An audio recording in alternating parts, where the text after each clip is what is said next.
दोस्तों, अभी हम लोग प्रश्नावली 3.5 का इंट्रोडक्शन देखेंगे। ठीक है, मतलब कि इस प्रश्नावली में हमें कैसे काम करना है उन चीजों को समझेंगे। ठीक है, आपको मैं पहले ही पढ़ा चुका हूं कि दो चर वाले रैखिक समीकरण युग्म को हल करने की बीजगणितीय विधियां 3 होती हैं। ठीक है, पहला हम लोग पढ़ चुके हैं प्रतिस्थापन विधि, दूसरा हम लोग पढ़ चुके हैं विलोपन विधि, हमें जो है तीसरा पढ़ना है अभी वज्र गुणन विधि। ठीक है, इसे समझाने के लिए मैंने एक समीकरण युग्म लिया है। ठीक है ना, ये पहला समीकरण है a1x plus b1y plus c1 बराबर 0 और दूसरा समीकरण है, ये पहला समीकरण हो गया, दूसरा समीकरण हमारे पास है a2x plus b2y plus c2 बराबर 0। ये हमारा हो गया समीकरण नंबर 2। अब कैसे काम करना है इनमें आपको वो मैं सिखा रहा हूं। आपको ये पता है कि अगर मैं इस समीकरण की बात करूं तो इस समीकरण में x और y क्या है, चर है। ठीक है ना, x और y क्या है, चर है, और x y को छोड़ के बाकी a b c जो है ये हमारा क्या है, अचर है। ठीक है ना, तो सबसे हमें पहला काम क्या करना है, काम को सीखिएगा। ठीक है ना, रटना नहीं है। यहाँ पे मैं पहले क्या लिख रहा हूँ, पहले चर को लिख रहा हूँ यानी x को लिख रहा हूँ, फिर मैं यहाँ पे लिखूंगा y और फिर यहाँ पे मैं लिखूंगा 1।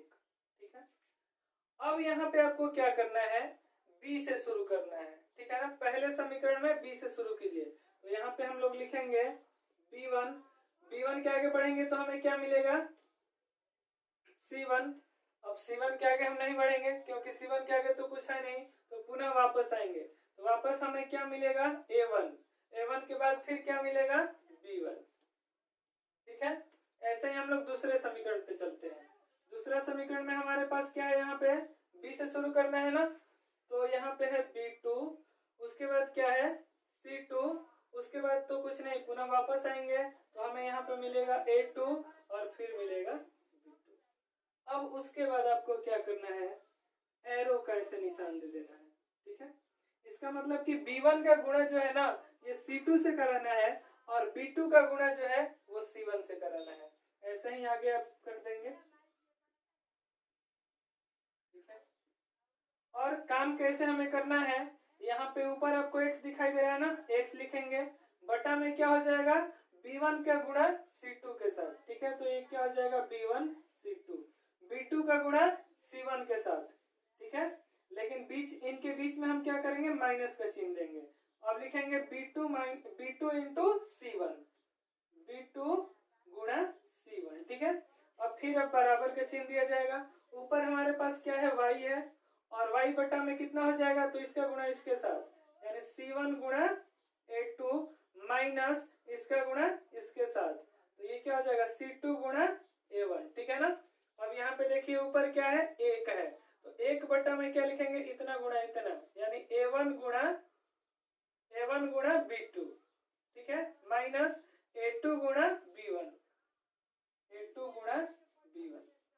ठीक है, अब यहाँ हमको एक चीज मिला। अब इस चीज को अगर आप देखेंगे तो आपको ये पता चलेगा कि ये जो चीज है ना ये बराबर है इसके, और ये वाला चीज जो है ये बराबर है इसके। ठीक है, ये तीनों चीजें आपस में बराबर है, तो इसका मतलब तो ये भी हो सकता है ना कि ये वाली चीज जो है वो बराबर है इसके, हो जाएगा कि नहीं। तो हमें क्या करना होता है, इस समीकरण युग्म में जो भी x और y होता है उसी का मान निकालना होता है ना, तो हम क्या कर लेते हैं, इसके बराबर इसको कर लेते हैं। ये कितना हो जाएगा, x बटा में कितना है, b1 c2 minus b2 c1 बराबर क्या हो जाएगा, इसके बराबर इसको करना है ना, तो ये क्या हो जाएगा, 1 बटा में a1 b2 minus a2 b1। ठीक है, आपको क्या करना है, x का वैल्यू निकालना है, तो x बराबर क्या हो जाएगा, ये उधर जाएगा, यहाँ पे ये बटा में दूसरी साइड भेजेंगे तो ऊपर जाएगा ना, ऐसे क्रॉस मल्टीप्लिकेशन हो जाएगा। ठीक है, तो x का वैल्यू हमें मिल जाएगा b1 c2 minus b2 c1। में कितना है भाई, बटा में है a1 b1 माइनस b2, हाँ b2 है यहाँ पे, माइनस क्या है a2 minus a2 into b1। ठीक है, अब आपको क्या करना था, यहाँ पे इसका गुणा एक के साथ कराना था, तो इसका गुणा एक के साथ करेंगे तो उतना ही होगा ना। ठीक है, तो हमको क्या हो गया, यहाँ पे मिल गया x का मान।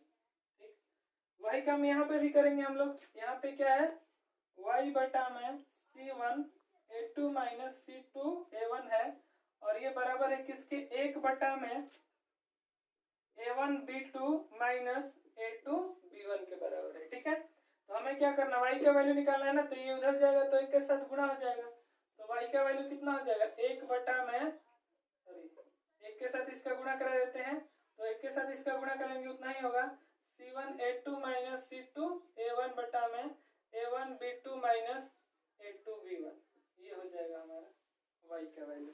ठीक है, अब सुनिए, अब आप सोचिएगा कि x का मान निकालने के लिए हमें इतना चीज याद करना पड़ेगा, तो नहीं, आपको याद बिल्कुल भी नहीं करना है।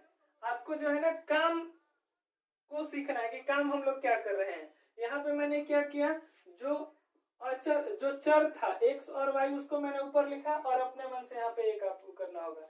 नीचे जो चीजें लिखनी होंगी वो x के इधर से, ठीक है ना। और कहाँ से शुरू करेंगे, तो b से, पहले वाले समीकरण में b से शुरू करेंगे, तो b1 के बाद क्या है c1, और c1 के बाद पुनः आगे क्या a1, और उसके बाद क्या है b1। ठीक है ना, वही काम आप नीचे वाले समीकरण में भी करेंगे। b2 से शुरू करेंगे, b2 फिर अगले स्थान पे क्या करेंगे, c2 है आपका, उसके बाद क्या है यहाँ पे a1 है, उसके बाद क्या है b2 है। ठीक है ना, उसके बाद ऐसे आपको इनका गुणा करा के इतना गुणा इतना माइनस इतना गुणा इतना कर दीजिएगा। वही काम यहाँ पे भी, वही काम यहाँ पे भी। ठीक है, और लास्ट में चीजें आएंगी जो ये वाला जो चीज है इसके बराबर हो जाएगा, और ये वाला चीज इसके बराबर हो जाएगा, तो हमें x का और y का वैल्यू जो है प्राप्त हो जाएगा। ठीक है, अभी नोट कर लीजिए इसको, उसके बाद एक एग्जांपल से समझते। चलिए यहाँ पे देखा जाए, ये दो समीकरण है, ये हमारा पहला समीकरण है, लेकिन वज्र गुणन विधि से इनका हल ज्ञात करने के लिए हमें क्या करना होगा, इस अचर पद को इस साइड लाना होगा। ठीक है, तो इसको हम लोग लिख लेंगे 2x माइनस 3y, और ये एक को हम इस साइड लाएंगे तो क्या हो जाएगा, -1 बराबर 0। दूसरे समीकरण को लेते हैं, ये क्या हो जाएगा 3x माइनस 2y, और इस 4 को इस साइड लाइएगा तो क्या हो जाएगा -4 बराबर 0। ठीक है, ये हमारा हो गया समीकरण नंबर 1, और ये हमारा हो गया समीकरण नंबर 2।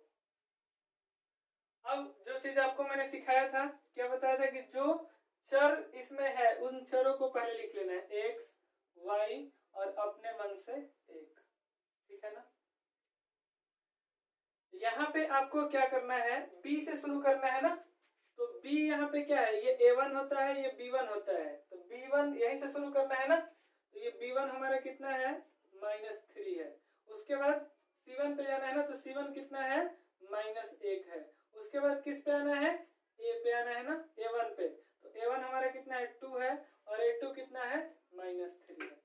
कोई दिक्कत, ये दूसरे वाले समीकरण में b से ही शुरू करना है ना, तो b का वैल्यू कितना है, b2 कितना है हमारा -2, उसके बाद c2 कितना है -4, उसके बाद कितना है भाई, आ जाएंगे फिर इधर ना a2 के पास, a2 कितना है 3, और b2 कितना है -2।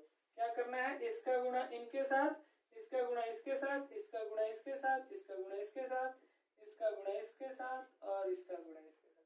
ठीक है, अब हमें क्या लिखना होता है, यहाँ पे x बटा में, दिखाई दे रहा है ना यहाँ तक, x बटा में कितना हो जाएगा, इतना गुणा इतना, तो -3 गुणा -4, तो माइनस माइनस प्लस हो जाएगा ना, और 3 चौके 12 माइनस कितना करना है भाई, तो -2 गुणा -1, तो माइनस माइनस प्लस हो जाएगा, और 2 एकम 2।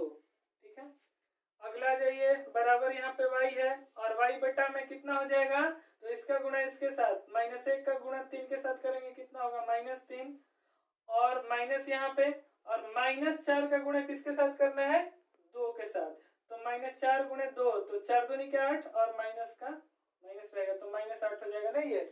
ठीक है, -4 गुणे 2 कितना हो जाएगा -8 बराबर, इधर ऊपर हो जाएगा 1 और बटा में कितना 2 दूनी का 4, और चूंकि ये प्लस में ये माइनस में तो प्लस माइनस माइनस, -4 माइनस क्या करना है, ये 3 तरीके 9, लेकिन ये माइनस चिन्ह है ना तो प्लस माइनस माइनस, तो ये -9 हो जाएगा। ठीक है, आइए देख लेते हैं ये कितना आ रहा है। x बटा में कितना आएगा भाई 12 माइनस 2, यानी ये हो जाएगा हमारा कितना 10। ये हमारा हो जाएगा y बटा में कितना -3, और ये माइनस माइनस प्लस हो जाएगा 8। ठीक है, बराबर ये 1 बटा में कितना है भाई -4, और यहाँ पे माइनस माइनस क्या हो जाएगा +9 हो जाएगा। ठीक है, अब यहाँ पे देखा जाए तो x बटा में 10 है, यहाँ पे कितना है y बटा में 3 -3 + 8 करना है तो कितना आ जाएगा 5 ना, बराबर ये क्या हो जाएगा भाई 1 बटा में -4 + 9 करना है तो 9 में से 4 घटा दीजिए, कितना बचेगा 5। हो गया। अब हमें क्या करना है x और y का मान निकालना है ना, तो मैंने क्या आपको बताया था कि 3 चीजें बराबर में हो, मतलब कि ये वाली चीज जो है इसके बराबर है और ये वाली चीज जो है इसके बराबर है, तो इसका मतलब ये भी हुआ कि ये वाली चीज जो है इसके बराबर है। तो ये क्या हो जाएगा x बटा में 10 बराबर इसके 1 बटा में 5। ठीक है ना, तो ये कितना हो जाएगा x का वैल्यू कितना हो जाएगा, ये 10 को उधर भेजेंगे तो ये 10 जो है यहाँ पे बटा के नीचे उधर भेजेंगे तो गुणा में जाएगा ना, यानी 1 बटा 5 गुणा 10, तो 5 गुना 10 दो बार में, तो x का वैल्यू कितना आ गया 2। x का वैल्यू हमें मिल गया। अब आइए y का वैल्यू निकालना है ना, तो यहाँ पे ये क्या है कह देंगे तथा y बटा में 5 बराबर कितना है 1 बटा में 5 है ना, तो इस 5 को हम उधर भेजेंगे तो 5 चूंकि y के बटा में उधर भेजेंगे तो गुणा में जाएगा, तो y बराबर कितना हो जाएगा 1 बटा 5 गुणे 5 कट जाएगा एक बार में है, तो y का वैल्यू कितना आ गया, इधर मैं लिख रहा हूँ y का वैल्यू हमें मिल गया 1। ठीक है, आप कह सकते हैं कि यहाँ पे हमें क्या मिल रहा है x का वैल्यू मिल रहा है 2 और y का वैल्यू मिल रहा है कितना 1। दिखाई दे रहा है ना, इसको नोट कर लीजिए, फिर एक एग्जांपल लेते हैं। आइए अगला एग्जांपल मैंने आपके बुक एनसीईआरटी के बुक से एग्जांपल नंबर 16 लिया है। इस एग्जांपल को बनाने से पहले हमें कुछ पीछे वाली चीजों को देखना होगा, उस चीज को थोड़ा सा याद करने की कोशिश कीजिए। मैंने आपको बताया था कि दो चर वाले रैखिक समीकरण युग्म इस प्रकार से हो तो कुछ शर्त मैंने वहां पे आपको बताया था कि यदि इनका x का गुणांक यानी a1/a2 जो हो ये बराबर नहीं हो b1/b2 के, तो इन समीकरण युग्म के केवल एक हल होते हैं।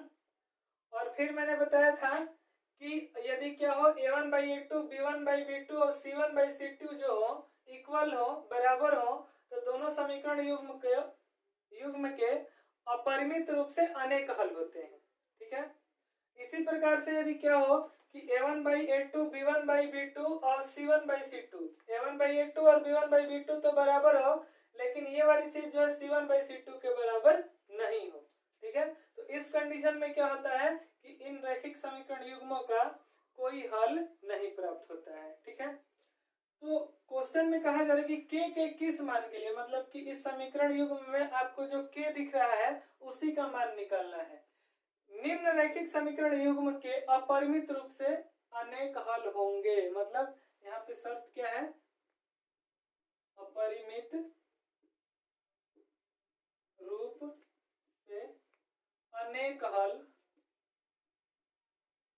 होने का शर्त, तो आपको पता है ना क्या होता है, मैं इसको यहाँ पे लिख रहा हूँ, आपके सामने उधर जगह हो तो लिख सकते हैं। क्या होता है शर्त भाई a1/a2 बराबर b1/b2 बराबर c1/c2। अब इस समीकरण युग्म में हम लोग देखते हैं a1/a2 कितना है, ये x का गुणांक a1 और a2 कहलाता है ना यहाँ पे, तो a1 का वैल्यू क्या है k और a2 का वैल्यू 12, तो a1/a2 k/12 हो गया। b1/b2 की बात करते हैं, ये कितना हो जाएगा 3 बटा में k, और c1/c2 की बात करते हैं तो c1 की जगह पे क्या है -k-3 बटा में -k। ठीक है, अब ये वाला जो चीज है माइनस माइनस कैंसिल कर देते हैं यहाँ पे, ये वाला जो चीज है ना ये इस चीज के बराबर है, ठीक है, और ये वाली चीज जो है इस चीज के बराबर है, ये यानी कि ये तीनों चीज आपस में क्या है, बराबर होता है, आपको पता है, ठीक है। हमारा काम यहीं से हो जाएगा, ठीक है, मैं इधर कर रहा हूँ। यहाँ पे हमारे पास क्या है, k बटा में 12 बराबर 3 बटा में k, ठीक है। क्रॉस मल्टीप्लीकेशन करा लेंगे तो ये k का गुणा k के साथ हो जाएगा, k स्क्वायर बराबर 36 हो जाएगा ना। तो यहाँ से ये k का वैल्यू कितना आ जाएगा, दोनों तरफ वर्गमूल करेंगे तो इधर का स्क्वायर खत्म हो जाएगा, k बराबर कितना हो जाएगा, √36। अब √36 है, वहां से जो भी संख्याएं बाहर निकलेंगी तो प्लस माइनस दोनों में होगी, ठीक है ना। तो k का वैल्यू हमें कितना मिलेगा, +-6, ठीक है ना। तो k का मान क्या हो जाएगा, k का मान या तो 6 होगा या -6 होगा, ये हमारा क्या हो गया आंसर, ठीक है। अगर आपको वज्र गुणन विधि और बाकी जो भी मैंने एग्जांपल्स दिए वो चीजें आपको समझ में आई होंगी तो आपसे जो है ये प्रश्नावली 3.5 पूरा बन सकता है, ठीक है। तो आप जो है कोशिश करेंगे इस प्रश्नावली को बनाने का, और साथ में जो भी एग्जांपल्स हैं, ठीक है, उन एग्जांपल्स को भी आपको बनाना है, ठीक है, किसी भी क्वेश्चन को छोड़ना नहीं है, ठीक है। मिलते हैं अगले वीडियो में, थैंक यू।